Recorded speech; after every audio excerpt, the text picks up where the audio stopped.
Yo, yo, yo, guys, what is up, and welcome back to another Game 6 Clay episode. It's your boy Gotham with my boy Matt. Happy holidays, brother. How we doing? How we doing? Welcome back, ladies and gentlemen. Wish you guys a very Merry Christmas, Happy New Year, Happy Holidays. Matt, how we doing, man? How we doing? Good, dude. 5 games in a row, man. Life's good. Home for the holidays with the family, with the friends. Been good stuff, dude. So, as of right now, good. I expect tomorrow to be an L, but an L on Christmas is somehow not as bad as L's on other days. So, all good. What about you? Love it, man. I'm with you. Warriors doing me solid at least with some of these predictions. Take care of business against the Celtics. JP's return. Did you call that? Did you say 3-0 last I week? did. I did say Hey, let's 3-0. go. So they made me look good. Shout out Steph Curry, shout out Trace Jackson Davis. We'll get into the whole thing, man. But um, we might as well just hop into it right now, man. Like you said, Warriors 5 game winning streak. I think they had one earlier this year when they were 5-1. But that feels like eons ago. That doesn't feel like the same season.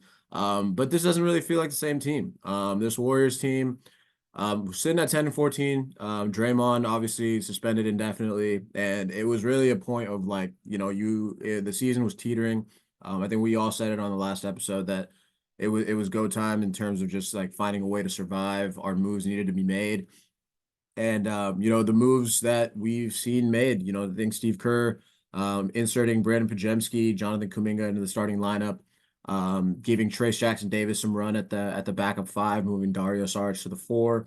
And the Warriors just look more like the Warriors than they have, all year. And just talk to me through this 5 game winning streak, man. Obviously, took care of business against the Celtics and the Nets and the Blazers initially when we first talked, and then a real massive win against the Celtics. And I think that obviously they were missing Porzingis, we were missing GP and Draymond, but Tatum got hurt and that he got banged up in the first quarter or something like that. But to come back down 17 against the best team in the league right now, to have the games that Steph had, that Clay had, the shots that they made, Trace Jackson Davis, the impact that he had, Kuminga. Just talking me through this 5 game winning streak, man. Does this kind of feel like a turning point for you in terms of what this team looks like? And the ceiling for these guys, given the rise of the youngsters and how they've kind of shown that they're ready to kind of take the mantle and run with it. Yeah, so I'm gonna start with kind of what we've seen the last week before I get into like the turning point. And it's nothing crazy. It's nothing we haven't read or seen throughout the last 2 weeks, right? Uh, the kids are good. That's it, Yeah, right? Steve Kerr is mixing the kids and the vets like we wanted to for a long time. He's not going all kids in lineups. He's not going all vets in lineups. He's got, like you said, JK and Pods in the starting lineup now. And lo and behold, we see Clay having his best stretch of the year. It makes sense. They're playing with pace. They're playing with really, really quick decision makers. And they're moving the rock, man. And that rock moves. We know that Clay benefits the most. That's one thing. But again, it's hard not to be a little frustrated just with the idea that like this is something we've wanted for a long time, right? And again, better late than never. Actually, is totally true here, right? You got to give Steve Kerr at least a little bit of props for doing a thing he honestly probably is pretty uncomfortable with. If I had to guess, 100%. but they've earned it. The kids have earned it. Pods is good. Like Pods is like a good NBA player already. The guy's having he's got a couple 15, 10, and 5 games in a row now. He's got more 10, 5, and 5 games for any rookies than Steph, I think. Um, he looks awesome. Jonathan Kuminga, I think, I want to hear your thoughts. Is he keeping that starting spot the rest of the year?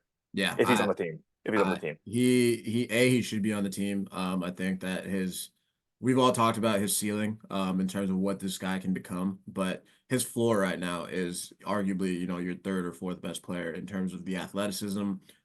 He's a guy that can put the ball on the floor, get to the hoop. Free throws are coming around. I know he went over 4, but dude's not afraid to get to the line. He's not one of those situations where if he misses, a couple free throws that he's going to stop attacking.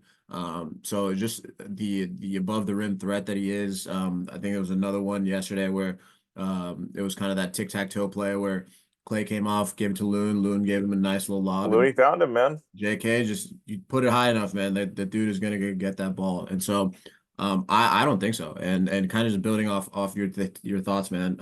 This 5 game winning streak for me was necessary. I think that when you're sitting at 10-14, you really you needed to get back over 500 but also just find a winning formula, which I don't think the Warriors had found throughout the season. Even when they had the 6-2 start or whatever, there's a few of those where buzzer beater wins, and it still felt like they were working hard for everything. And obviously, they're playing teams that you think that they should beat in terms of like the Washingtons, the Brooklyns, the Portlands. But that Celtics game for me was the one that I'm gonna pause you quick though. Like to be clear, they should win those games, right? Those are games they literally like you're supposed to, and they are. That's actually a big deal. It's not a small thing yeah, because again, earlier in the 100%. year we saw them, squeak by the Pistons, squeak by the Spurs. Pardon me. It's like, Shit, I mean oh no, they squeaked by the Trailblazers just last week in terms yeah, with the pods charge. So exactly.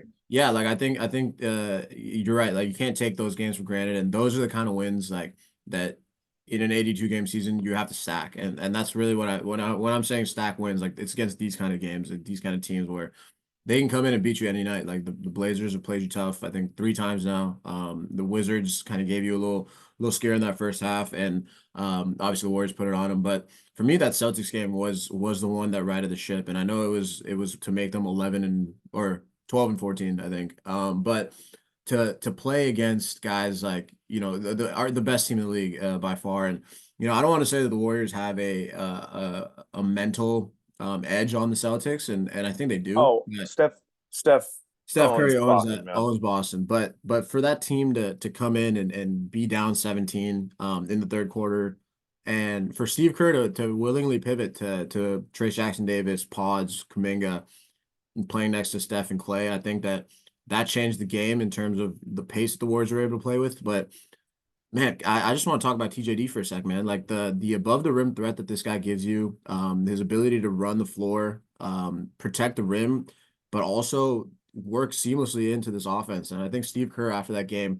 kind of likened him to Andrew Bogut, and I think Bogues was had a better IQ at least when he was on the Warriors in terms of his passing ability is like able to run the offense through from the high post or whatever, top of the key, kind of similar to Sabonis with the Kings right now.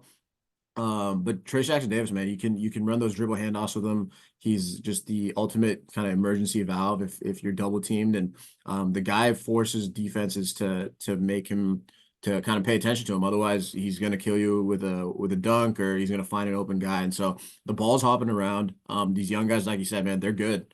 Kuminga, Moody, I think is somebody that's gonna get looked over just in terms of the guys that are playing, making more of a exclamation point than Moses. But again, Moses has always been a guy that you can kind of trust. And the three, I think, has been a little off for him lately, but still, he's still managing to find ways to be a net positive. The mid range is still there. He's able to get to the basket. So, I'm with you, man. I think kudos to Steve Kerr. We've been critical of him, and I think there are room for improvement in terms of what this is going to look like once guys like Draymond, GP2, Wiggins come back fully. But for him to willingly kind of go away from his mantra of riding with the vets and embracing the fact that these young guys are ready to go, ready to help out. It really makes his team 12 deep. And for an older team, Steph, Clay, CP, to have 12 guys and a lot of them younger than 25 to come in and seriously help you win games and act actively helping to right the ship is huge and is really what I think we hoped for coming into the season.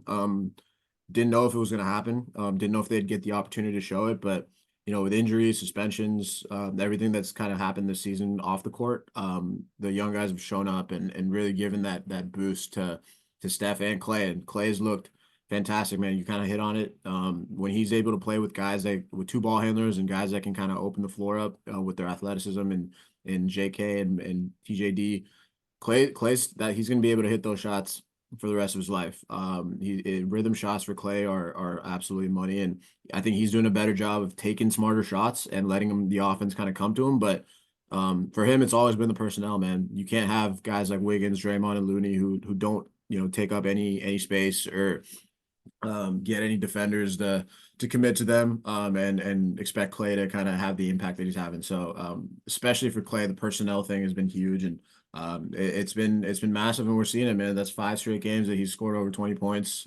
Steph has, he's had a couple off games. I think he had that 7 point game against the Blazers, and obviously went off against the Celtics and the Wizards and the Blazers last night. So I mean, it's just getting easier for him, and that's the goal when you have a 35-year-old superstar, is to make it as easy as possible, especially in now December, January, February, and let him kind of save those legs for the playoffs.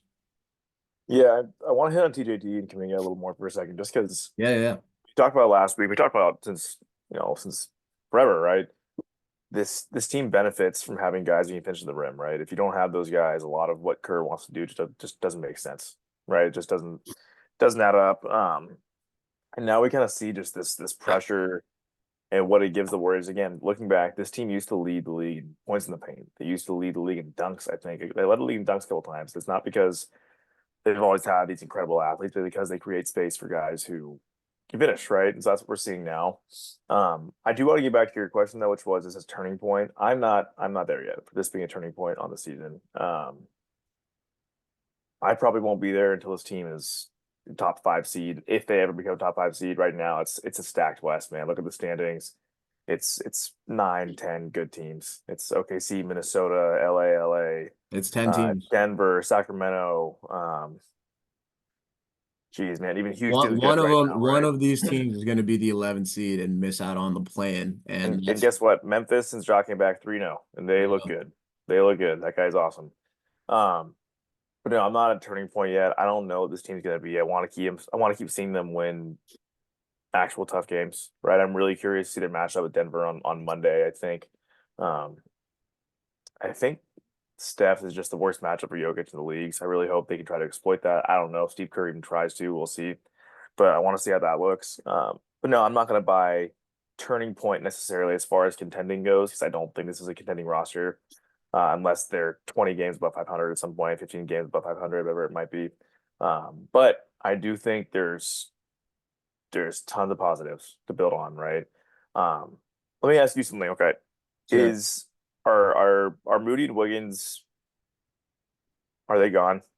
And I don't, again, we like Moody a lot. We've acknowledged this, but even right now, he's having a hard time getting minutes. I don't see him getting minutes over Gary Payton when he gets back. Um, I'm not gonna lie, I don't think this team has missed Wiggins at all while he's been, either mentally or physically MIA the last 3, 4 games. In Boston, he was okay, but he's not closing, right? Um, are they gone in 3, 4, 5 weeks? I mean, yeah, if you look at the guys that are the most expendable right now, and this kind of hits on why I think this is a turning point, because in contender or not, this team was struggling in terms of finding ways to win, like I was saying, and it's a turning point for me in terms of finding a formula to win, and I think that they've done that these last 5 games, and you can consistently look at kind of the rotations that they're throwing out there with the young guys, TJD, Pods. Kuminga, playing next to guys like CP, Saric, Clay, whoever it is. So yeah, I'm with you, man. I think the most expendable players right now on the Warriors roster are Andrew Wiggins, Moses Moody, and this might be a hot take and a half. But Draymond Green. And I know Uh, Draymond in terms of contract situation and trading him to another contender, probably not going to happen. I don't think you get the Steph right off on that. I don't think you get the Steve Kerr right off on that. But in terms of if we're talking about expendability, this team looks good, man. Defensively, they look very good. They're able to rotate. They're 10 deep. And add in a guy like GP who's coming back, I think he might be back for Monday, which is the word on the street. So you add I'm it. nervous for it, man. I'm nervous for it. I'm sorry. We'll, we'll we'll get into that one. Steve We'll Kerr get having in. more Oh bullets yeah, makes me yeah. scared, dude. And that's kind of why I think that we kind of joke about it that Mike Dunleavy has to save Steve Kerr from himself. Oh, it's not a joke, man. He's It's not a done. joke. I think No. that and this isn't even anything against Steve Kerr, to be honest. Like the hardest part I think about being a coach in the NBA, especially coaching guys that have helped you win a championship and help you win, play winning basketball for so long, is managing the egos. And when he comes out and he says, I knew that the young guys or Trace and Pods could could impact this team and help us win games early on. But I rode with the vets. But I think there was a quote he had in one of his press conferences the last couple of days. I can't even get mad at that because it's hard to manage these egos, man. You're talking about guys that helped you win a championship not 18 months ago. In Wiggins, in Looney, in Draymond. And so to his credit, like I think he's done a good job in terms of like, yeah, could he have made these moves earlier in the season? 100%. And I think that in terms of, having an older team and kind of running out the same stuff night after night and losing the same way, I think that was irritating for every single fan watching the game. I know it was irritating for us, but putting myself in his shoes last night in terms of just kind of listening to what he's been saying, reading between the lines, I think he's kind of come around to the fact that there's going to have to be some moves made in terms of guys on the roster, guys playing time. And I think he's kind of embraced the fact that it might happen to some of these vets. And we're kind of seeing it with Loon, kind of getting some more for Trey Jackson Davis. Wiggins, this team looks better without him. Moody, like you said, is going to be kind of on the bottom of that totem pole. So I think in terms of guys being expendable, if you're going to cook up a trade package right now, I think it would be something along the lines of Wiggins, Moody picks are the most is the package that you'd be most willing to move off of. And frankly, man, I think that nets you something. I don't know what that is. I couldn't, I don't have any trades lined up with those guys off the top of my head. But if you told me that you could package Andrew Wiggins, Moses Moody, and whatever first round picks that you have to get somebody that can fill a void on this team because this team is close, man. Like they have a lot of the pieces that they need in terms of point of attack defenders, guys that can shoot, guys that can kind of spread the floor, guys that can open up lanes just with their athleticism. So you're really looking for just like maybe another scorer, just a guy that can kind of put the ball in the basket with the second unit, a guy that can kind of a 3-and-D guy. So I don't know who that is. I don't know what that looks like. But in terms of packages that the Warriors are willing to start conversations with, I think those 2+ picks are quite frankly the easiest one on the table that teams are going to be calling about. I'm sure Mike Dunleavy's going to be making moves. I think we've already kind of heard rumblings that the Warriors are going to be active during the trade deadline that time. So sucks in terms of just like what they've given. I think a guy like Moses Moody, especially, just his just always staying ready, just kind of your consummate professional. I think Iguodala, when he was on the team in 22, kind of talked about how he was like the most mature 19-year-old you'll ever meet. And so for a guy like that, you kind of just want him to kind of get that opportunity. And I don't know if that's going to be on this team, which sucks to see and sucks to hear for Moses as a fan. But when you're looking at what this team already has, I'm with you. I think GP kind of takes that step over him. And for Wiggs, man, like thank you for 22. He's forever stamped in terms of what he's done for this organization, what he's done for this fan base. But the dude is looking more washed than some of these older guys that we have. So like I don't know how his fit is, especially with the way Kuminga's been playing, with the way Paz has kind of come in, and those two guys, they especially with Paz, kind of gives you that secondary ball handler, which Wiggins isn't really. And if Wiggins like kind of consistent scoring is not there, and you're getting it from guys like Kuminga, I think he's been averaging like 17 and shooting like 60% from the field, like 45% from three. So you're kind of filling in those voids, and you're doing all this without Draymond, who again, I think he's expendable now, in terms of what he brings what he brings from off the court more so than the on the court impact. But again, that I don't see that move happening. But yeah, my package would start off with Wiggins, Moody, and 2 picks, and um, I think CP is kind of in there and for more of a financial asset, but I kind of like what he brings to the table in terms of just having a backup point guard. And I'll let you kind of build upon this, but I know that you want him more now than ever, just in terms of I'd be more okay with him being there than I have been before. I should say. yeah. I don't want, like, to be clear, I'll let you, I mean, here's where I'm at. So with the Draymond stuff, I get the frustration. I think if you move Draymond, you absolutely have to be getting back somebody who Don't get is me wrong. like I don't think they elite do. Yeah, and defensively. You know what I I mean? don't think they I wouldn't. do. I don't want to move him from a basketball standpoint. I'm talking more expendable from a um organization. I think for the first time, like Steph is fed up with like the Draymond antics, and I think him seeing the young guys' impact, and you're kind of just hearing him.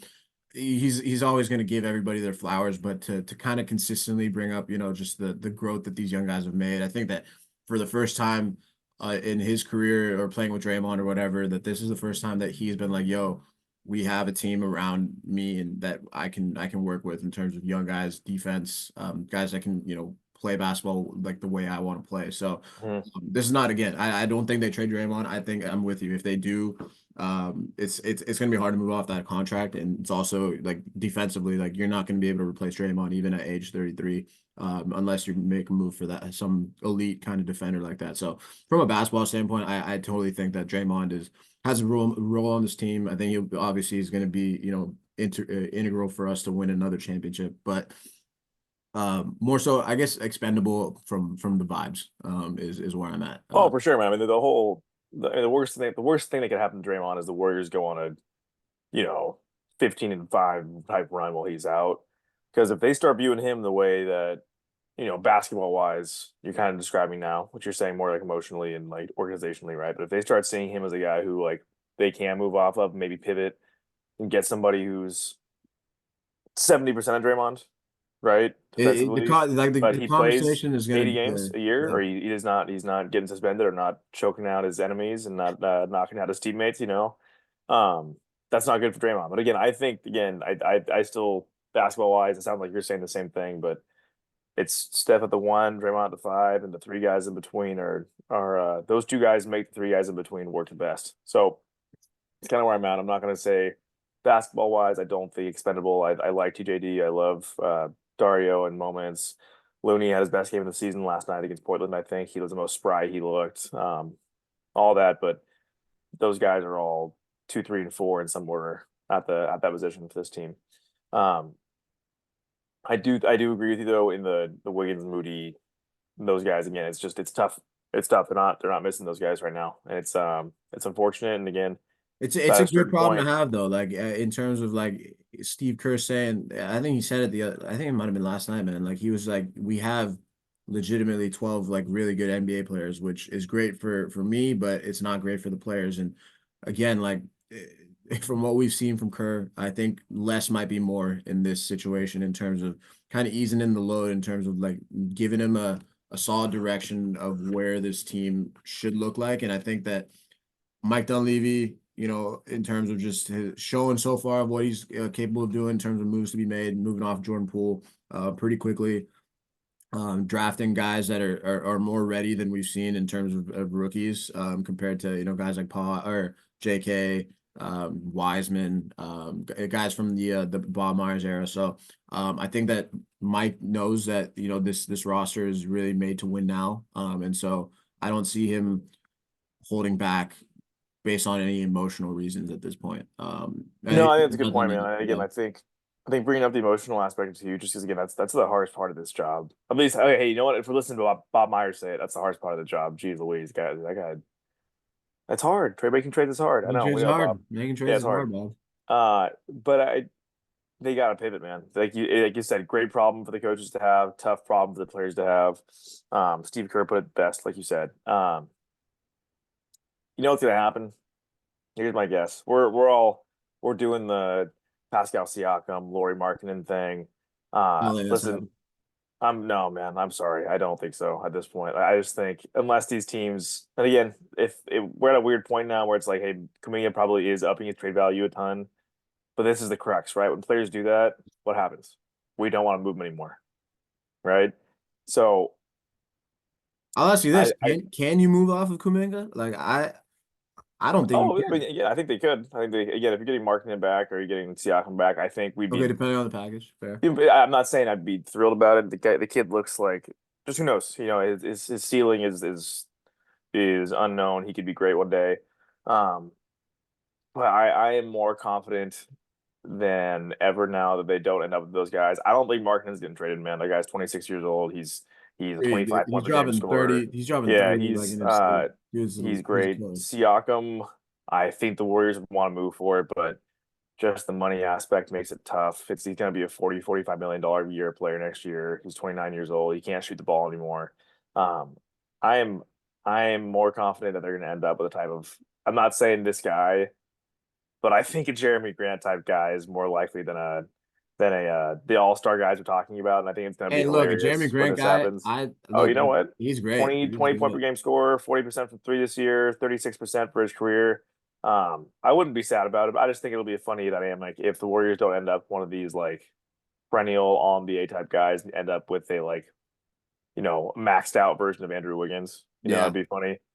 Um, Kind of like the Giants right now, missing out on Otani and Yamamoto and kind of settling for some of these other guys. But, it's a problem, I guess. It's a Bay Area. hey, no. Again, it's when you got 30 though, you're in a little better shape though. So 100%. 100%. uh but no, TBD on that, man. But hey, we are entering the holiday season. Regardless of where you're at, how you celebrate, we do recognize this frequently across cultures as a time of gift giving, right? Gotham, listen, it's been a turbulent season for us so far, man. It has. It has. The Warriors have had a rough go of it. There are 50 games left in the season, 51 games left. No, 52. 52 52. games left. Yeah. What would be your gift to our Golden State Warriors with 52 games left in the season? 52 games left of the season. What would I gift the Golden State Warriors? Damn. I would say a 52 game winning streak, but that doesn't seem likely. It happened. What would I give the Warriors, man? Pause. You know what's crazy? What? They could win 52 games in a row right now, and they still wouldn't win as many games. That's a 73-9 season. That Incredible. that team, man, I want to bring that vibes back and a healthy playoff run. What I'd give to go back 7 years, 8 years to do that. That'd be an awesome gift. I don't know. What do you have? What would you give them? Let me get some ideas. Yeah. I'm not gonna lie, I've been on this all year. An upgrade on the wings, man. I would give the Warriors an upgrade on the wings. I don't know who that guy is. Like I said, I've given three names in this podcast already, but if they can package any of their guys, actually let me rephrase this. I don't want them to package any of their guys. My greatest gift to the Warriors would be making a trade for an all-star caliber player or slightly below that without having to give up Jonathan Kuminga, Grace Jackson Davis, or Brandon Bajemski. That's my gift. You can That find an all-star trade and not give those guys up. Hey, give the picks, give up Wiggs, Moses. We love you, man. I'm sorry, Loon. Love you. Sorry, CP. Uh, starting to love love you. you, but Yeah, start. Yeah, it's a honeymoon phase right now, but that was yeah, actually over pretty quick. Um, no, that'd be it, man. that's Making a that's trade that's a without giving up fantastic those gift. guys. That's a fantastic gift, and that's one I can get behind. To kind of take it from another angle, I'd probably gift them just a guarantee that Steph Curry will be healthy for the rest of his life and not just give him unlimited strength, superpower, whatever it is. Just whatever that looks like so that he's always on the court and performing at this You want level. a healthy Steph Curry season. I want a healthy Steph Curry career for the So rest we're of his saying life. 23, 24 Warriors, though. What is the goal then? Like, hey, realistically, what was the game? Like 72 games? If he's playing If he 72 out of played, dude, if he 82, played what's 65 the games, if he played okay? 65 games, I was happy. I'd give him a chance to win 50 of those 65 that he played in. Obviously we're a little behind that number right now, but no, I think if again, like we've kind of touched on it, like a lot of these moves are made to maximize Steph, and that's really the goal for the end iteration of this dynasty. We've kind of said this the entire time, but if you've got a healthy Steph Curry, especially in the playoffs, you've got a chance. Give him a team around him, guys that can kind of similar to what we're looking at right now. Just play with pace, play with space, defend, kind of have that above the rim threat. They kind of have and guys that are able to knock down shots. And so the team in terms of guys that can play around Steph look like they can do that. They're finding ways to win. I think they're settling in on kind of a winning formula right now. But yeah, man, that'd be my gift. Just a guarantee that Steph Curry is healthy and at his peak for years on end. But we'll keep it to this year. I think that if the Warriors had known that going in with their 35-year-old superstar, sky's the limit, man. Just get into the dance, and I like their chances, whoever they match up against with a healthy Steph. And I know we've had a lot of conversations with, is Jalen Brunson a 1A or who's like the next, young point guard or whatever. We're not seeing another Steph, at least not in this generation. Maybe there's a dude Cannon Curry, maybe he's the next one of them ones. But for right now, Steph Curry is the most skilled basketball player ever to play. Shout out to Shaquille O'Neal for bringing up that conversation. Matt, before we get out of here, man, you kind of hit on it earlier. Christmas Day matchup against the Nuggets. Just get a quick little preview and prediction, man. What are we looking for? What's a successful game for you Monday morning? Because you are going up against the defending champs. They're 21-10. Obviously, still, the cream of the crop in terms of the Western Conference teams, in terms of, contenders right now. And the first time the Warriors matched up with them, they played them really tough in Denver. Again, this is a road game, morning or whatever. Yeah, 11:30 start for us. So yeah, morning game. You're in the altitude. So what is a successful Christmas Day game look like for you against Denver tomorrow? Yeah, I mean, successful. I'm gonna say a win, man. That sounds kind of silly, but like I jokes aside, the Warriors tend to play Denver pretty tough. I don't. It shouldn't be an asking by any means. Also, this team shouldn't get their ass kicked anymore. I'm sorry, they have too many guys. Yeah, They have too many places to go. No, I want to see again. I want to see them use Steph in high ball screens as often as possible against Jokic. I want to see how Denver reacts to that because again, love Jokic guy. If you say he's the best player in the league, I'm totally cool with it. But you got to make him work on defense, right? Because you're not. I love Looney. Looney is the best guy for the job tomorrow. Looney's going to play a lot of minutes on Monday. Pardon me, because um, listen, him and Draymond, I feel as good about them guarding Jokic as I feel about anybody. So we're going to see him a lot, but it's going to be about making him work on defense because he's gonna if he gives a shit, he's gonna walk into 25, 15, and 10. Like yeah. he's no matter what you do, he's gonna walk into those numbers. He's that good. I also just want to say again, attacking that guy all game long, whether it's Kaminga, whether it's Steph, whether it's any of their young athletes. I want to see Wiggins out there healthy, see if he can get something going. But no, I do think the Warriors, especially coming off day and a half of rest, right? Uh, Make the guy work. And I think if they are as well or better equipped to make Jokic work than any team in the league, and I think if they do that, um, they have a chance of winning. And I also, just to be totally clear, Steve Kerr doesn't like pulling the pick and roll ace out of his pocket, right? Not until the playoffs. That was great when the Warriors were a 55 win team, a 60 win team, 65 win team, because you knew they're going to walk into wins without having to spam the best play in the world, right? Spam. But they're at a point now where guess what, man, you don't have that luxury. Like you need to do the best, do the things you do best as often as you can because you need the wins. You are the 10 seed right now. You're the 10 seed, and the nine teams ahead of you. I'm sorry, you're not. I don't know how much better they are than any of them. Just straight up, I don't know. I'm not going to say they're better than It's very any of those even. nine teams, right? They might be as good, they might be better, they might be better, but again, you don't have the luxury to not try your best to win every game right now.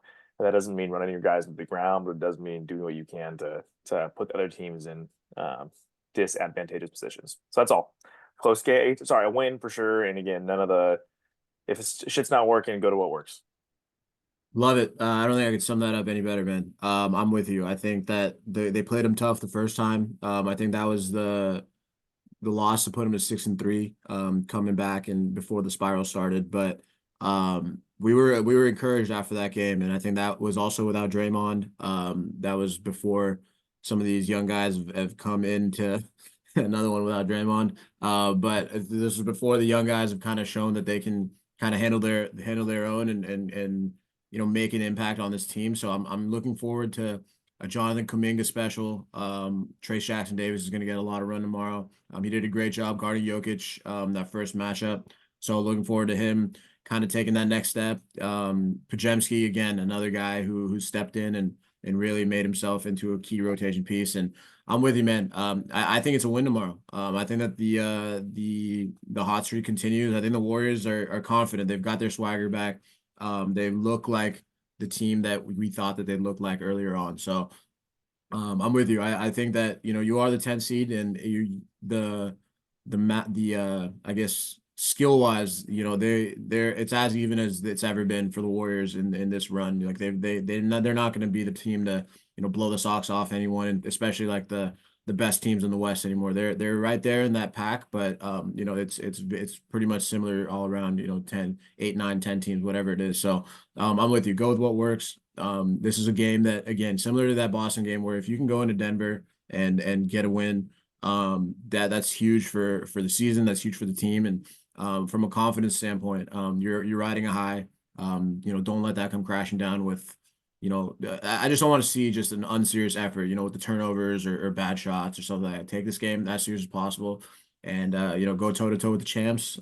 This is who you're gonna have to go up against to get back to where you want to be. So it starts with a primetime matchup. It's going to be a playoff feel. Christmas games just always kind of have that. Whenever the Warriors are played, it feels like And a playoff game on Christmas. So and every game for the next little while is gonna be like that because guess what? They're scheduled the next 5 games. yeah, they're It's a playing gauntlet, playoff man. teams, They've man. got They're playing playoff Denver, they've teams. got Miami, they've got Dallas, they've got Orlando, they have Denver again over 5 games.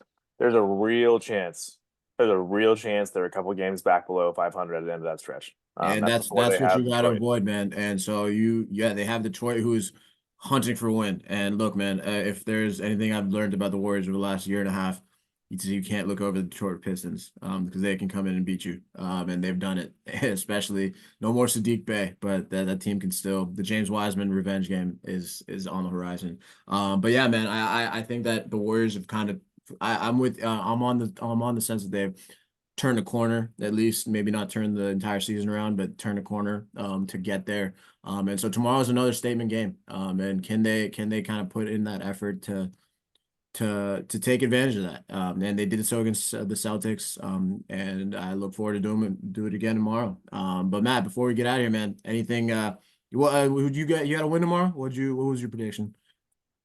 Oh man, no, I'm predicting a loss. Okay. Yeah. I think it's listen, I again, it's they're 15 and 14. I think they play the Nuggets really tough tomorrow. I just again until this team consistently beats good teams. You know what, man? I can't even say that because I'm always saying this bullshit. Um, I am very rarely to predict they beat elite teams this season, most likely, unless they start really crushing them all for a month or two. I'm not going to feel great about it. So no, I'm going an L tomorrow. I think they fight. This team does not quit. For all, whatever you want to say about the Warriors this year, I will acknowledge that they don't roll over. Right? They will. That Boston game was a great testament to that, man. That game they lost that game 4 times before they won it. Yeah, I think So I tweeted out that those shows cooked like at least 4 or 5 times. oh man, it was tough, dude. Um, but no, I think it's a close game. But I think going into Denver is tough on its own.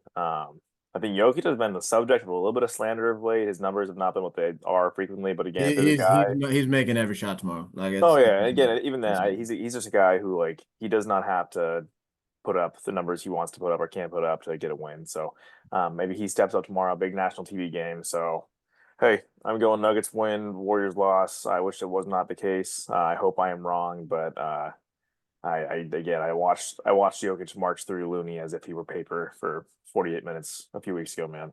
Draymond, tough, wasn't tough there last stuff, time. Wasn't there tough tomorrow. stuff to not have this guy against the Wasn't best there center in the last league, night, or man. It wasn't is a there last tough time? look. Jeez, dude, it is tough stuff. No, I'm going with the L. What about you? I mean, I'm going with the dub, man. Love it. I could not do it. They proved me right the last week and a half. I had the 3-0, proved me right. So I'm looking forward to celebrating Christmas with a dub. It just feels like it feels like the statement kind of win that, you know, Steph, I'm putting this one on Steph, man. He's had a lot of Christmas stinkers. We need an anti-stinker tomorrow. But um, no, it's this is another statement win, and I think that the Warriors know that. I think Clay said it in the post game yesterday. We want to see how we stack up against the champs. So this is gonna be a statement game, and hopefully a statement win. But I'm gonna go with the dub, just to keep the vibes the same, as we kind of close this one out. Well, as always, Matt, anything you want to shout out before we get out of here? No, I mean nothing to shout out. I will just say if they pull us off tomorrow, that's the one time where maybe I see them going on a little run. I can see it potentially. Anyway, no shout outs. Listen, it's misery business from me on Twitter, so give it a look. Follow Chuckster. He could not be here today, but we missed him as always, and keep reading him. He's pumping out really good shit for Switch Theory this year. Especially if you're a non-Warriors fan, he's finding all kinds of angles for you guys. But no, otherwise, Gotham. I got another, man. Keep following us. Keep following the pod. Me, Matt, Chuck. Like Matt said, check out Chuck's pieces. You're always gonna get smarter reading them. Um, Shout out the Niners. I know we haven't done a lot of Niners content lately, but the Warriors have given us a lot to talk about. The Niners are kind of just stomping through fools, but massive, massive game Monday night football kind of will determine the MVP race, what if the Niners can lock up that one seed, and if I can win a shit ton of money in my fantasy leagues because I'm in three battles right now for number one, and I've been like the Niners my entire career, man. I've come second a lot, and I've never gotten to the top in any fantasy league. So this is the year. I'm feeling it. It feels like the year for the Niners. So It's Brock, your time. Christian, go ball out on Monday night, and let's move this shit to 12-3. We got some stuff cooking, guys. So appreciate you guys to, listening, following us, helping us kind of talk hoops and do what we love to do and kind of giving us a platform to do it. So stay tuned. Stay tuned. We'll have a little gift to close off the new year. But as always, guys, thank you so much for listening. Happy holidays. However you're celebrating. Hope you guys have a wonderful time with family, friends, whatever it is, and we will catch you on the next episode. Peace.